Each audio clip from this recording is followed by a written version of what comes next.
Oi, gente, boa noite. Então, a nossa videoaula vai ser sobre separação de misturas, tá? Então, primeiro eu vou entender o que é uma mistura. Só pra gente se situar, então, tá? Esse é o capítulo 1, módulo 1.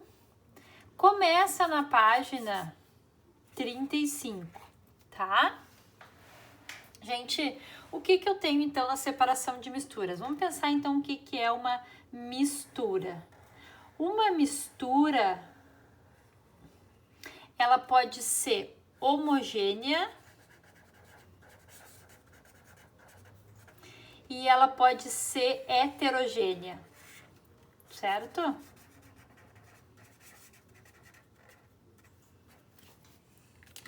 Então, uma mistura homogênea, se eu pegar, por exemplo, lá, água e sal e colocar, se eu pegar uma colher,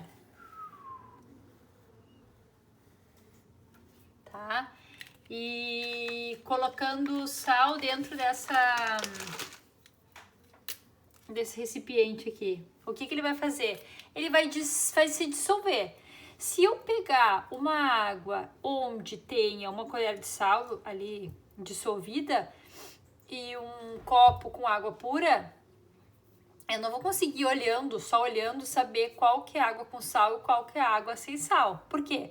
Porque elas formam uma mistura homogênea. Eu olho, tem só uma fase. Uma fase. Certo? O que significa fase? É aquilo que eu enxergo, tá? Então, uma fase. Agora, se eu pegar, por exemplo, lá, água e óleo, azeite, né? O que vai acontecer? Vai se transformar, então, numa mistura homogênea. Por que homogênea? Eu tô vendo, então, duas fases. Eu tenho, então, uma fase aqui e uma fase aqui. Certo? Então, o que eu vou ter como mente aqui? Aqui eu tenho duas fases. E quantos componentes eu tenho aqui? Eu tenho dois componentes. Quais são os dois componentes que eu tenho aqui? H2O, a água, mais o sal, NaCl. Então, eu tenho uma fase, dois componentes. Quantas fases eu tenho aqui? Duas fases, dois componentes. Quem são os componentes? A água e o óleo, tá? Então, na heterogênea, o que eu vou ter? Eu vou ter mais que duas fases. E na homogênea eu vou ter uma fase, tá? Bom, por que eu falei isso, tá? Porque o nosso processo aqui se chama os processos físicos de separação de mistura, tá? Então, a gente vai começar vendo lá o primeiro processo, que é a destilação, tá? Que acontece com esse aparelho, que é o destilador. Eu vou ampliar aqui pra gente ver direitinho. Tá? Então, como que acontece a destilação? A destilação, então, é a separação de uma mistura homogênea, certo? Então, essa mistura homogênea, ela vai ser separada. Por quê? Ela vai ser separada como? Através da diferença de ponto de ebulição. Então, por exemplo, se nesse meu frasco aqui, eu tenho, por exemplo, água e sal, tá? É uma substância homogênea. A gente viu no trabalho anterior lá, né, que a temperatura de ebulição do NaCl, tá? Vamos até ver aqui direitinho. é de 1465, lembram? Ó, temperatura de ebulição, tá? Então, o que que acontece? Se eu tenho aqui água e NaCl, o que que é ebulição? É a passagem, então, do estado líquido para o estado de vapor, certo? Então, olha só, se eu quero separar a água do sal, eu vou aquecer nesse balão aqui, tá? Isso aqui se chama balão volumétrico de fundo chato, eu vou aquecer. O que que vai acontecer aqui? Vamos pensar assim, a água, ela entra em ebulição a 100 graus Celsius, certo? E o NaCl a 1465 graus Celsius, certo? Então, eu vou aquecendo, aqui é um termômetro, ó, tá? Lá na página 36. Então, eu tenho um termômetro ali. Quando chegar a 100 graus Celsius, o que que vai acontecer? Né? Essa água, ela vai começar a entrar em ebulição. Ela entra em ebulição e ela vai evaporando, certo? Aqui, na verdade, quando eu misturo a água e o sal, dependendo da quantidade, tá? Essa temperatura de ebulição, ela aumenta, tá?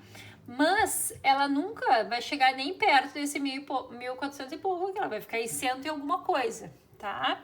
Então, o que que vai acontecer? Essa chama aqui, ela nunca que vai chegar em 1465, o NaCl vai ficar todo aqui, ele não vai conseguir, através da evaporação, chegar do outro lado, porque o que que eu quero fazer? Eu quero pegar esse líquido e trazer a água para cá e deixar o NaCl aqui, certo? Então, o que que eu vou fazer? Eu vou aquecer, a água vai entrar em ebulição, ou seja, ela vai passar para o estado de vapor. Estão vendo que tem aqui um dutozinho, né? O que que ele vai fazer? Ele vai passar para esse condensador. O que que o condensador é? Aqui dentro desse tubo maior, tem um tubo menor, tipo um canudo, tá? Que vai fazer com que esse vapor passe por aqui e saia aqui. Só que se ele é vapor, né, ele não vai conseguir ter essa característica de escoar. Então, o que que acontece? O que que a gente faz? A gente pega e passa, isso aqui é uma mangueira com água com água da torneira, tá? Então, ela vai entrar por esse tubo, que vai estar em volta daquele que tá menor ali, e vai resfriar. O que que acontece? Imagina aqui que tá a 100 graus. A água da torneira, ela deve estar em torno de, sei lá, de 20, 30 graus. Então, tu imagina que ela vai estar a 100 graus e ela vai ter um choque aqui com essa temperatura mais baixa. O que que ela vai fazer? Vai estar vapor, vai ficar líquido. Então, a água vai escorrendo e vai ser separada aqui. Então, a destilação, que a gente chama essa aqui de destilação simples, ela acontece quando as temperaturas de ebulição, elas são muito distantes. Tipo assim, ó, 100 e 1465 são temperaturas muito longes umas das outras. Então, eu uso a destilação simples, certo? Depois, eu tenho um outro tipo de destilação que se chama destilação fracionada, tá? Que é aqui na página 37, que tá mostrando, então, a destilação, um caso muito conhecido, né, de destilação fracionada é o processo de separação do petróleo, tá? Então, o petróleo ele vem bruto e ele é colocado numa fornalha e ele é aquecido. Cada uma das frações do petróleo vai produzir elementos diferentes nessa separação. Produzir não, vai separar esses componentes, né? Melhor dizendo. Então, o que que acontece aqui? Aquece e lá, ó, a 20 graus já saem os gases. Ó, gás liquefeito de petróleo, o GLP, tá? Então, a 20 graus eu já vou retirando o gás de cozinha lá, tá? Aí depois, a 70 graus, a nafta, que é para fábrica de produtos químicos. A 120 graus, a gasolina, né, usada em veículos. A 170 graus, a querosene, combustível de foguetes, de aviões. Depois, o diesel, né, usado a temperatura de ebulição de 270 graus, usado para quê? O diesel, né? Os caminhões, né, ônibus usam como combustível, algumas caminhonetes também. Depois, né, conforme vai aumentando a temperatura, né, conforme a temperatura de ebulição, eu vou tendo frações diferentes do petróleo, eu vou separando eles, tá? Então vai saindo por dutos diferentes, certo? Aí depois, então, né, antes de eu chegar aqui para evaporação, lembrando que eu tenho bem conhecido, então, né, o petróleo para destilação fracionada. Aqui, que é a evaporação, então, é um processo bem conhecido, né, que separação da água do mar, por exemplo, no sal. Eles colocam em grandes piscinas, né, em grandes piscinas muito rasas, né. Então, eles colocam em lugares geralmente que tenha bastante incidência de sol, aí a água evapora e o sal vai ficando ali, eles vão recolhendo nos montinhos, né? Então a evaporação faz esse tipo de separação, tá? A filtração é quando eu tenho uma substância heterogênea, né, que tem duas fases, então um sólido líquido geralmente. Se usa um filtro, tá? E aquele líquido que passa pelo filtro se chama filtrado. Um bem conhecido nosso, né, é passar o café, ou, por exemplo, só que quando a gente tem a questão também de passar o café, no processo de fazer o café também tem a extração, que é um outro tipo de separação de misturas, certo? Além do café, na filtração também a gente pode considerar o aspirador de pó, né? Então, o ar, ele tem partículas ali, né, suspensas. Então, quando eu tenho ali o aspirador, quando eu puxo o aspirador ali, não só no ar ou no tapete, eu tô separando, então eu vou puxar o ar com essa poeira e o ar vai passar e a poeira vai ficar no filtro. A decantação é um processo de misturas heterogêneas também, tá? Onde a gente usa esse funil de separação aqui. O decantar é deixar, então, através da densidade e da solubilidade, com que os componentes, né, eles se separem. Então, por exemplo, se eu pego lá um baldinho de areia do mar e trago lá para o guarda-sol. O que vai acontecer com a areia da praia? Ela vai... Rafa, o que vai acontecer? Vem aqui, fala pra mim. O que acontece quando traz o baldinho lá do mar e bota lá no guarda-sol? O que acontece com a areia? Ela vai pra onde no baldinho? Não sei. Excelente contribuição, então, né? A areia, ela vai pro fundo, deixando a água límpida, né? Às vezes, certo? Então, o decantar é, então, essa parte pro fundo. O que eu vou pedir que vocês façam? Que vocês leiam essa parte de tratamento de água, né? Relembrando todos os processos que a gente viu ano passado, quando a gente foi lá no DEMAI. Que o processo de tratamento de água, que ele vai lá desde a captação, né? Não sei se vocês lembram. Então, tem aquele processo, os decantadores ali, que faz com que toda a sujeira vá pro fundo, forme aquele lodo, tá? Também tem o processo de filtração. Depois tem a cloração para a eliminação dos micro-organismos. Então, eu quero que vocês leiam então a página 39 e 40, que fala lá, então, da tratamento de água. A extração, tá? A extração é um processo, por exemplo, que acontece no café. Então, quando a água quente ela entra em contato ali com o pó de café, ela vai extrair os sabores, o gosto, né? O cheiro. Então, aquilo ali vai ser absorvido, vai ser extraído. O chá também, quando eu coloco assim na água, né? Ela vai ter a extração. Quando, por exemplo, eu cozinho uma beterraba, não sei se vocês já viram, né? A água, ela fica de uma cor assim, né? Fica a cor da beterraba, ela é toda extraída ali, tá?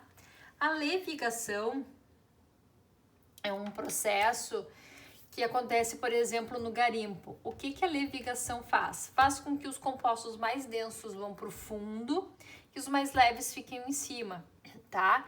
E aí vai passando água corrente ali, aqui eles usam essas bateias, alguma coisa, chama-se mais ou menos assim, e eles vão fazendo assim, né? E a água vai passando e vai levando, né, as partes mais finas, e o ouro se deposita, porque ela tem um formato meio de funil, vai afunilando, né? E o ouro fica embaixo. Na página 42, então, ali explica a questão do garimpo. A centrifugação. Centrifugação, um lugar onde a gente ouve muito falar centrifugação, né? É a centrifugação na máquina de lavar. Então, o que acontece? A roupa, a máquina de lavar no tambor ali, ela enche de água, então ela faz a limpeza ali, só que chega um momento em que tu quer se livrar daquela água toda, né? Uma das vantagens da máquina de lavar, além de todas as outras, né? Milhões de vantagens, mas uma delas é que a roupa sai muito mais seca se tu lavasse, por exemplo, no tanque. Por quê?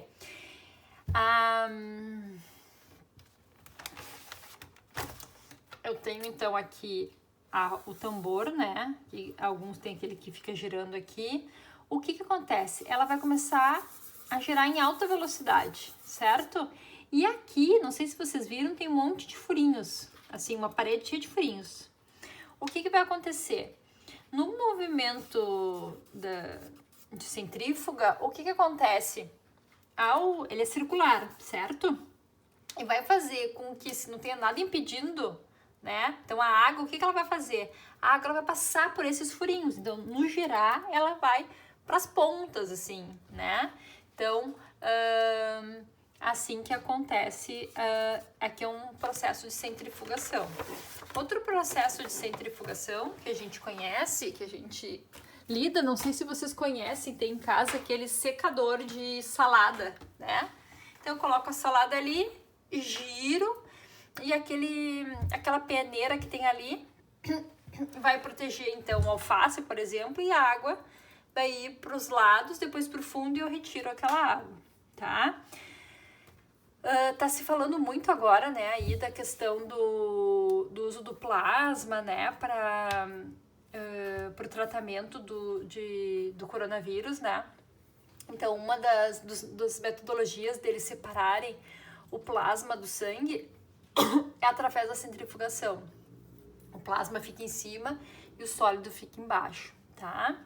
Esse liquefação fracionada e fusão fracionada, não precisamos nos deter. A peneiração é o uso de peneiras, né? E para granulometria menor e o gradeamento. Lembram que lá no tratamento de água, a primeira coisa, quando chega água bruta do Guaíba, as grades impedem, então, a chegada de galhos, garrafas PETs, lixos maiores, né? A flotação, ela é uma técnica que ela acaba formando estas bolhas aqui, tá? Fazendo com que as partículas que tiverem ali, né, vão se aderir nessas bolhas, então ela vai separar, certo? A ventilação nada mais é do que tu fazer com que, por exemplo, eu vou descascar amendoim, tá? Eu vou lá, torro o amendoim, depois eu pego e faço assim com a mão, né? E fica aquele monte de casca de amendoim ali. O que a gente faz, né? Dá uma banadinha assim que aquilo ali já sai, por ventilação. A separação magnética, ou imantação, ela é feita através de um ímã, tá? E o ímã, então, ele vai separar. Se alguém já viu aquele Toy Story, né? Que eles tá passando assim na esteira um monte de sucata e vem um ímã grande assim e vai tirando, né, aqueles materiais que tenha ferro, metal, enfim, tá? Então a separação magnética ou imantação é isso daí, tá? Gente, foi um pouco extenso, mas a gente passou essas partes aí que vai fazer parte de uma avaliação que vocês vão ter essa semana. Então, depois eu quero que vocês se atenham, então, nessas páginas aqui. Comentei algumas coisas com vocês. Vocês sabem que tem um chat todas as quartas-feiras, no segundo horário da manhã, ali, né? A partir das 8h20, para que vocês possam perguntar as dúvidas de vocês. A entrega sempre vai ser depois desse chat, para que se vocês tiverem alguma dúvida, vocês possam, então, ir ali e acessar, certo? Se cuidem, um abraço, beijo.